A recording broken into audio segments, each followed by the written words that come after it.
حتی یحکموک فیما شجر بینہم ثم لا یجدوا فی انفسہم حرجا مما قضیت ویسلموا تسلیما. کیا ہے؟ تمہارے سارے اختلافات میں اللہ کے نبی صلی اللہ علیہ وسلم جو فیصلہ کر دیں اسے تم تسلیم کر لو. دل میں اسے ذرا سا بھی غلط وغیرہ وغیرہ نہ سمجھو. وَيُسَلِّمُ تَسْلِيمًا. تمہیں ماننا ہی پڑے گا. اگر کسی بات کو مانو گے کسی کا انکار کرو گے اللہ کی قسم تم مومن نہیں ہو. اللہ کے نبی نے بتا دیا, قرآن کریم میں یہ بتا دیا گیا کہ اس دنیا کے بعد میں ایک اور زندگی ملنے والی ہے.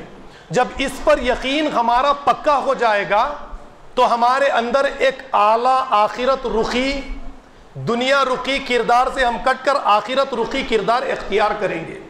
تو یہی معاملہ حضرت نوح علیہ السلام کے بیٹے کے ساتھ تھا. رسمیات تو دکھاوا تو اس کے یہاں پر موجود تھا, لیکن جب یہ وقت آیا کہ ایمان کو ثابت کریں, عید الاضحیٰ کے خطبے کے موقع پر میں نے ایک بات کہی کہ ایمان لانا نہیں ہے, ایمان کو ثابت کرنا ہے. حضرت ابراہیم کی طرح, حضرت اسماعیل کی طرح, حضرت حاجرہ کی طرح, صحابہ کرام کی طرح ایمان کو ثابت کرنا ہے. امتحانات کے اندر کامیابی حاصل کر کے قربانیاں دے دے کر اس امتحانات کو پاس کرنا ہے, ایمان کو ثابت کرنا ہے. یہی ایمان قابل قبول ہے.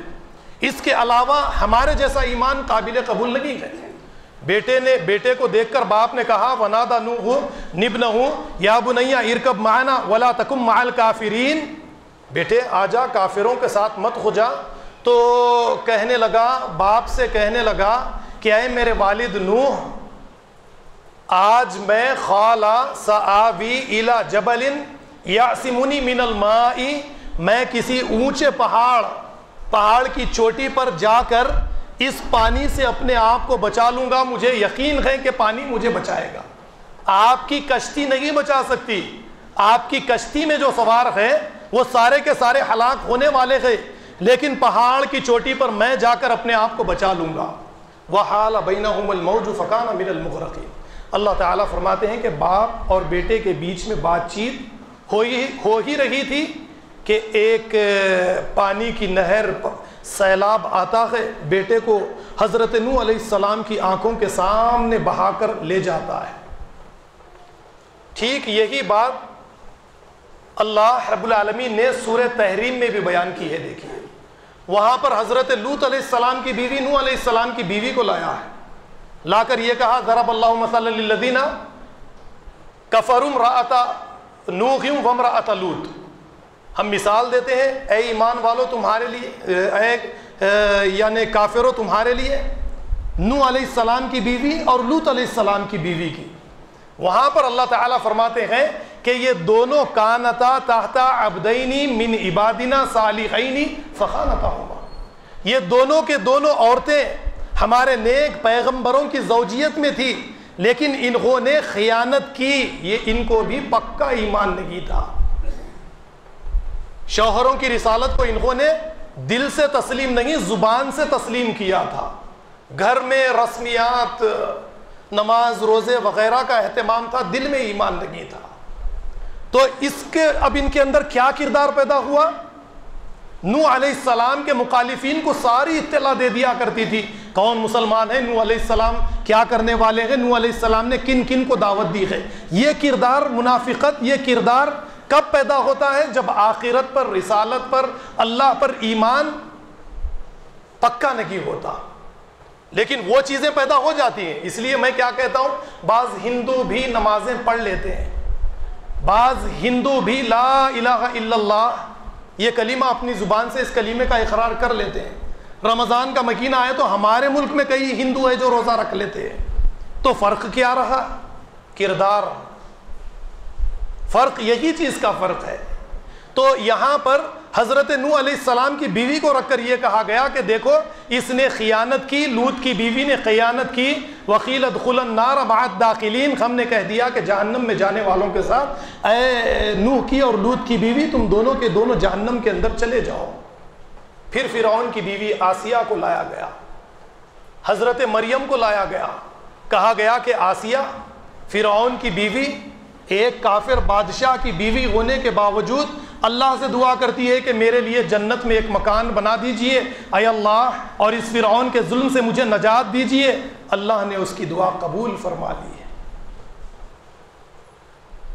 زوجیت میں ایک کافر بادشاہ ظالم بادشاہ کے ہے، زبان پر ہو سکتا ہے کہ ایمان کا اقرار نہیں ہے،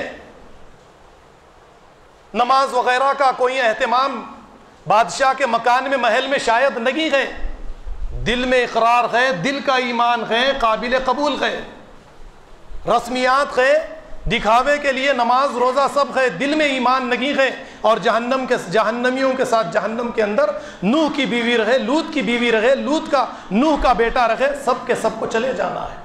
ایک دوسری وجہ بھی، جب نوح علیہ السلام نے اللہ سے یہ کہا کہ اے اللہ وہ میرا بیٹا تھا، تو اللہ تعالیٰ نے یہ کہا انہ عمل غیر صالح، اے نوح تیرا بیٹا تو تھا، ہمیں اس بات کا پتہ ہے، یعنی تیرا خونی رشتہ تو ہے لیکن اس کے اعمال غیر صالح تھے، وہ اعمال صالحہ کی طرف اس نے کبھی رجوع کیا ہی نہیں ہے۔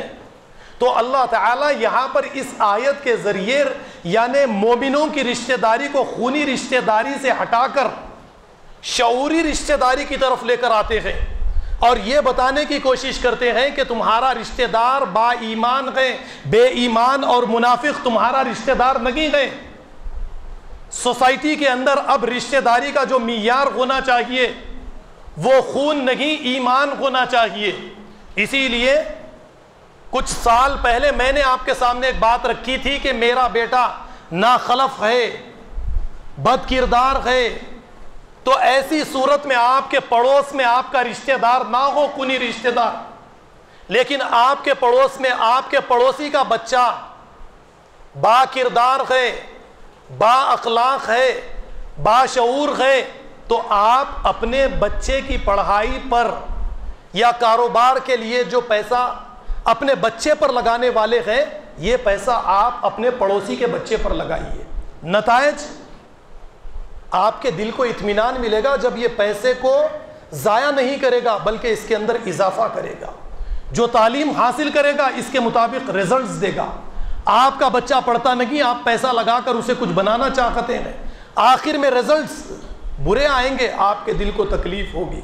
آپ صحیح جگہ پر مار لگا کر انسان کا بچہ، آدم کی اولاد، میری رشتہ داری خونی رشتہ داری نہیں شعوری رشتہ داری ہے، یہ کہہ کر اس طریقے سے آپ سوسائٹی کے اندر کردار ادا کریں گے جس طریقے سے صحابہ کرام نے کردار ادا کیا کہ اپنے مال کو صحابہ کرام کے لیے قربان کر دیا۔ مثالیں تو میں آپ کے سامنے بار بار رکھتا ہوں، ایمان ہم بار بار بات کہتا ہوں، معافی چاہتا ہوں، دلوں کو تکلیف ہوتی ہوگی۔ ایمان ہم نے نمازوں روزوں تک محدود کر لیا۔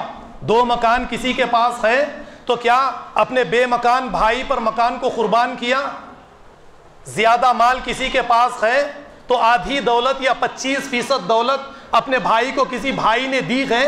نہیں دی، اپنی بیوی بچوں تک اس چیز کو محدود رکھ لیا۔ اس چیز سے تو اسلام نے منع کر دیا، وَيَسْأَلُونَكَ مَاذَا يُنْفِقُونَ قُلِ الْعَفْوَ۔ اے اللہ، اے نبی صلی اللہ علیہ وسلم، آپ سے سوال کرتے ہیں کیا خرچ کریں؟ جو بڑھ کے ہے وہ خرچ کر دو۔ اے اللہ کے نبی صلی اللہ علیہ وسلم، کہاں پر خرچ کریں؟ اللہ تعالیٰ قرض حسنہ مانگتے ہیں، تمہارے قریبی رشتہ دار، تمہارے پڑوسی، تمہاری سوسائٹی میں جو بے یار و مددگار ہے ان پر خرچ کر دو، یہی اللہ کو قرض حسنہ دینے کے برابر ہے، یہی صدقات و خیرات ہے۔ یہ تصور قرآن دیتا ہے، نہیں قربانی، ہم قربانی نہیں دیں گے۔ تو یہاں پر اللہ رب العالمین نے حضرت نوح علیہ السلام سے یہی کہا، انہ عمل غیر صالح فلا تسألنی ما لیس لک بہ علم۔ اے نوح، تم تو باشعور ہو، بے شعور انسان جنہوں نے رشتہ داری کو صرف خونی رشتہ داری سمجھ لیا، لیکن تمہارا تعلق، تم نے زندگی حاصل کی ہے، تم چلتے پھرتے زندگی اگر گزارتے ہو تو اللہ کی وحی کے ذریعے سے گزارتے ہو۔ وحی زندگی دینے والی چیز کو وحی کہتے ہیں، تو جو وحی کے مطابق زندگی گزارتا ہے وہ زندہ ہوتا ہے۔ اس سوسائٹی کے اندر، دنیا کے اندر جو وحی کے مطابق زندگی نہیں گزارتا اسے قرآن مردہ تسلیم کرتا ہے۔ تو اے نوح تم تو وہی کے ذریعے اپنی زندگی گزارتے ہو، لیکن اس کے باوجود ایسا جہالت والا سوال. دیکھیے نوح علیہ السلام کو تنبیہ کی گئی، روکا گیا، ٹوکا گیا. فلا تسألنی ما لیس لک بہ علم انی اعیذک ان تکون من الجاہلین.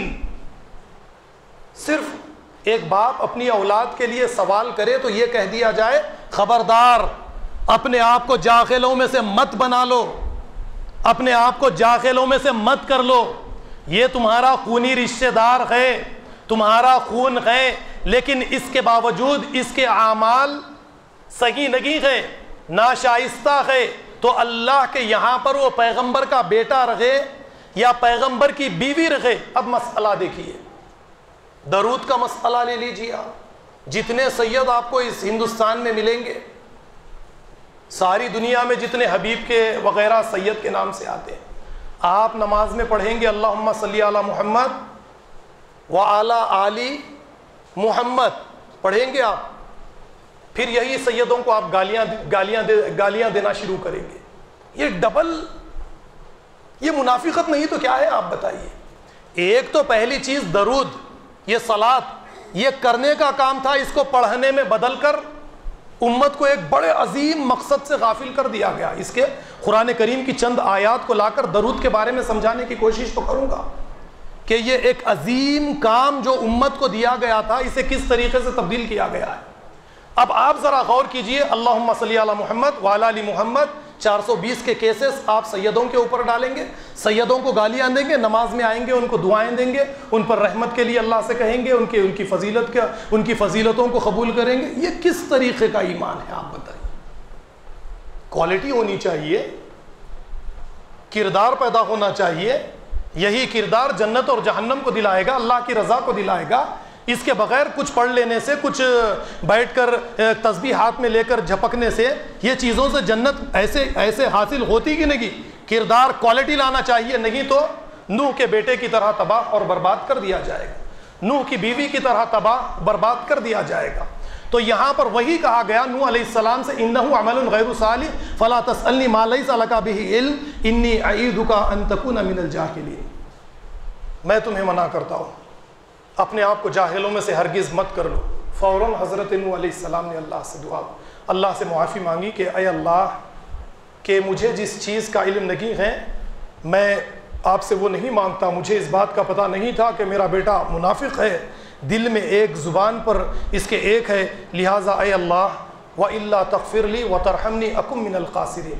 اگر آپ نے مجھے معاف نہیں کیا، مجھ پر رحم نہیں کیا، تو میں بھی نقصان اٹھانے والوں میں شریک ہو جاؤں.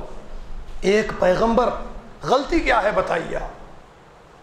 ساری زندگی 950 سالہ زندگی تو اللہ کی اطاعت، اللہ کی بندگی ہو رہی ہے، اللہ کی فرما برداری ہو رہی ہے، ساری زندگی اللہ کی فرما برداری میں لگا لی، اور خونی رشتہ جب غالب آیا، بیٹے کو کشتی کے باہر دیکھا، تو یقیناً ایک فطری بات بھی ہے کہ ایک انسان پکارے گا اپنے رب کو کہ اے اللہ میرا بیٹا کشتی سے باہر ہے، ہلاک ہو گیا یا ہلاک ہو جائے گا، لہٰذا اسے بھی کشتی میں پہنچا دیجئے، اسے معاف کر دیجئے، اسے بخش دیجئے. میری بیوی، اسے بخش دیجئے، اگر کچھ خطا بھی اس سے ہو گئی تو معاف کر دیجئے. لیکن اللہ کا قانون ایسا نہیں ہے، اللہ کا قانون ایسا ہرگز نہیں ہے. لہٰذا اللہ نے حضرت نوح علیہ السلام کو تنبیہ کر دی، ڈانٹ دیا، اور یہ کہہ دیا کہ خسارہ اٹھانے والوں میں مت ہو جاؤ، جہالت کا کام مت کرو. حضرت نوح علیہ السلام نے اس غلطی کو چھوٹی نہیں سمجھا. سوال ہی تو ہے نا اللہ سے، کچھ اور ہے؟ ایک سوال ہی تو ہے، الفاظ ہے، افعال تو نہیں گئے، کچھ کام کاج تو نہیں کیا غلط. جس طریقے سے ہم بڑے بڑے کام کاج کر کے یہ کہتے ہیں کہ 99 قتل کے بعد میں ارادہ تھا، 100 قتل بھی مکمل ہوئے تو جنت میں چلے گیا، اور پھر نبی کی شفاعت تو ہو جائے گی، قرآن کی شفاعت تو ہو جائے گی، روزہ تو آ کے ہماری سفارش کر دے گا، جنت میں چلے جائیں گے. کیا یہ ساری چیزیں نوح علیہ السلام کے ساتھ نہیں تھی؟ اور آپ خود پیغمبر تھے، لیکن ایک الفاظ کی غلطی کو وَإِلَّا تَغْفِرْ لِي وَتَرْحَمْنِي أَكُن مِّنَ الْخَاسِرِينَ کہہ کر اللہ سے معافی مانگی. وہی مسئلہ دیکھیے، ربنا ظلمنا انفسنا وان لم تغفر لنا یعنی ابلیس نے کیا کہا، اے اللہ کیوں اس کو سجدہ کروں، آپ نے مجھے آگ سے اسے مٹی سے پیدا کیا، اور جب آدم سے کہا گیا کیوں تم نے اس درخت کا میوہ کھایا، پھل کھایا، ربنا ظلمنا انفسنا، اور نوح علیہ السلام سے جب کہا کیوں ایسی غلطی تم نے کی، وَإِلَّا تَغْفِرْ لِي وَتَرْحَمْنِي أَكُن مِّنَ الْخَاسِرِينَ، اے اللہ معاف کر دیجئے۔ یہ ہے انسان، یہ ہے آدم کی اولاد، یہ کردار ہر ایک مومن کا ہونا چاہیے، غلطی چھوٹی ہو بڑی ہو، رجوع الی اللہ کے دروازہ ہمیشہ کے لیے، اللہ کا یہ دروازہ مومنوں کے لیے، مسلمانوں کے لیے، انسانوں کے لیے کھلا ہوا ہے، رجوع کرے اللہ کی طرف، نہ ابلیس کا راستہ اختیار کرے۔ تو یہ واقعہ آپ کو سورہ ہود کے اندر ملے گا۔ اس کے بعد میں انشاءاللہ العزیز کسی دوسرے پیغمبر کا واقعہ قرآن کریم کی آیات کی روشنی میں آپ کے سامنے پیش کرنے کی کوشش کروں گا۔